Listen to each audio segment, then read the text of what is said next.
Let's make some head pins. What are head pins, you might ask? They are pins that you might then use to thread some beads on, or a bead. It could be a link to a bracelet, it could be part of making an earring, it could be part of a pendant, it could be part of a closure. So head pins are basically a pin with some sort of shape at the end to stop a bead from falling off. So your most important thing to consider when you start making your own head pins is your wire. You can use quite a few different thicknesses of wire. I would suggest from 0.5mm, which is 24 gauge, to around 0.8mm, which is 20 gauge. But the most important thing is, whatever bead you're using, make sure that it fits on the wire that you're using. Okay, so do that first, then you'll know that you're going to be okay. Most of these beads have got 1mm holes, so they should fit on any wire. And also, if you're making head pins that aren't taking any force, as in they might be hanging from an earring or something, you could use thinner wire. But if they're going to be used in making up the links to a bracelet, for example, they might be tugged upon a little bit more. So perhaps think about using slightly thicker wire. Tools, very basic. You need something to cut the wire with, something to bend and shape the wire. So let's start with a very, very simple one first, a simple loop. Now all of these four I've got made here have been hammered. We'll do that at the end. So a simple loop that holds the bead on. These little loops also could be used to then add further things to dangle from your piece of jewellery. So for instance, if this was a jump ring, or anything else could then be attached to that loop. They're very easy to make. You will just need your wire, which I'm going to cut flush at the end, just so that that's nice and flat cut on there. Round nose pliers at the very tip. Pinch the wire so it's held, and then just turn the pliers, holding your thumb against them to create that loop till you get all the way round. So you've formed a little B or a P. And then right where that join is, pop your pliers in and then just bend the wire back so that it comes out of the centre of the loop. Cut to your desired length. Cut the end off, nice flush cut. So that's that one we've made. We're now going to do a bigger version of that. Exactly the same, but we're going to come further down the round nose pliers. So we'll come down about halfway. Grip it, push the wire against the pliers, release, turn, grip until you've gone all the way round, grip, straighten up the wire, and there you have it.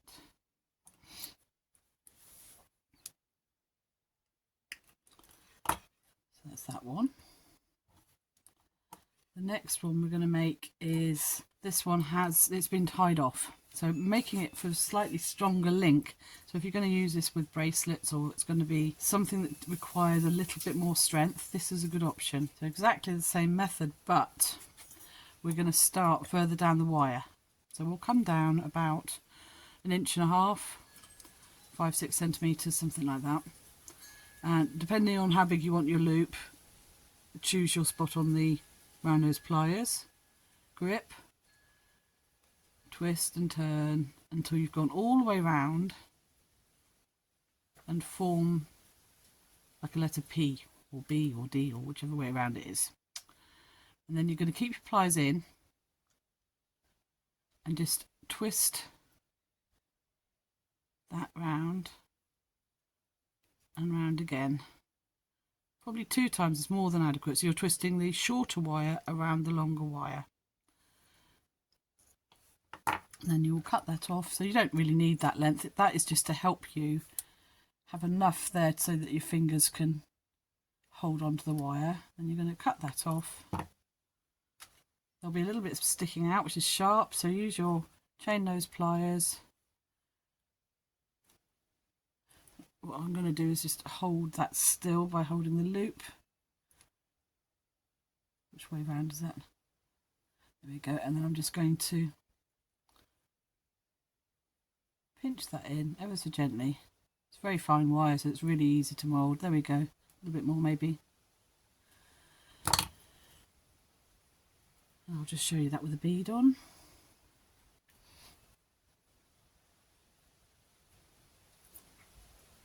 So there you have that. So you can join something on here, and if you were doing this as a link in a bracelet, you'd basically do exactly the same thing but come back towards the bead, and that would be a bead link. And finally, we're going to do a variation on a theme, but we're going to make this more like a diamond shape. So with this, we will still flush cut the end of the wire. You can always use a file as well. If for any reason your cutters aren't cutting so it's smooth, just file the ends off, because these things could be against your skin on bracelets, earrings, etc. You can just file that off. So for the diamond shaped one, I'm going to use the chain nose pliers, flat nose pliers, whichever you want to call them. Determine how big you want to make that loop. Let's move that one out of the way. So it could be smaller or bigger. I'm going to go roughly the width of the end of the pliers there. And I'm just going to push that up so it's a right angle. Nearly a right angle. More. And then go to the next side. Same distance. Push that up so that's also at a right angle. Come round. Until it joins back up. And I'm going to come around to that side, right on that join is where I'm going to push the wire back up so it's in the centre of that diamond. This wire's very easy to straighten out with your fingers because it's so thin. Now you can see it's gone out of, it's not flat. So I'm just going to, with my flat nose pliers, it's got no grips in them so they won't mark the metal. Just pinch that back so it's flat. And you can adjust. You want to close that up a little bit, and we're done. So now all we've got to do, this is an optional extra, it will help strengthen your pieces. So all we need to do now is, if you've got a steel block or something really smooth and flat, we're going to take that and a hammer, and it could be a really lightweight hammer. You're going to tap this very lightly. I happen to be using a very much oversized hammer, but it's what I've got to hand. And you're going to just tap, not up the wire, it's not unnecessary, just that end, and that will just strengthen it. And if the circle comes on, if there's a bit of a gap, you can just squeeze in there, tighten that back up. There we go. So that's that one. Same with the next size up.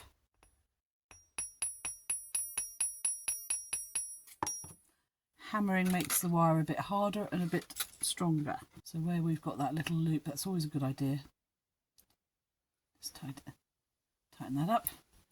Same for the diamond one. Tighten that little gap up there.